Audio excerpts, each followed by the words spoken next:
জীবনানন্দ দাশের বনলতা সেন পড়েননি বা শোনেননি এমন বাঙালি খুঁজে পাওয়া দায়। হাজার বছর ধরে পথ হাঁটা সেই ক্লান্ত পথিকের চোখে শান্তির নীড় খোঁজার গল্প এবার বড় পর্দায় নিয়ে আসছেন দূরদর্শী নির্মাতা মাসুদ হাসান উজ্জ্বল। সম্প্রতি প্রকাশ পেয়েছে সিনেমাটির টিজার। মাত্র ৫৪ সেকেন্ডের এই সংক্ষিপ্ত ঝলক যেন কোনো চলচ্চিত্রের চেনা ঘরানার টিজার নয়, বরং ক্যামেরার লেন্সে আঁকা এক টুকরো জীবন্ত কবিতা। টিজারে দেখা যায় ধূসর এক প্রান্তরে ছড়িয়ে ছিটিয়ে আছে অসংখ্য বই খাতা, আর এই অনন্য দৃশ্যই যেন মনে করিয়ে দেয় জীবনানন্দ দাশের অবহেলিত কালজয়ী সৃষ্টি ধূসর পাণ্ডুলিপির কথা। সেখানে লাল শাড়ি পরা এক রহস্যময় নারী যেন কবির সেই বনলতা সেন, যার দীঘল চুল দেখে মুগ্ধ হয়ে কবি লিখেছিলেন, চুল তার কবেকার অন্ধকার বিদিশার নিশা।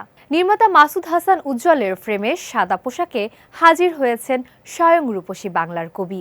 পাশেই দেখা মেলে চারপাশ থেকে কাগজ কুড়িয়ে নেওয়া এক রহস্যময় চরিত্রের, যার অবয়ব মনে করিয়ে দেয় আধুনিক বাংলা কবিতার প্রধান পৃষ্ঠপোষক বুদ্ধদেব বসুকে। তবে পোস্টারের মাহিন চরিত্রের সঙ্গেও তার লুকের মিল রয়েছে। এই রহস্যময় যুবকের প্রকৃত পরিচয় জানতে মূলত সিনেমার ট্রেলার পর্যন্ত অপেক্ষা করতে হবে। সিনেমাটিতে কালজয়ী চরিত্র বনলতা সেন রূপে বড় পর্দায় হাজির হচ্ছেন মাসুমা রহমান নাবিলা।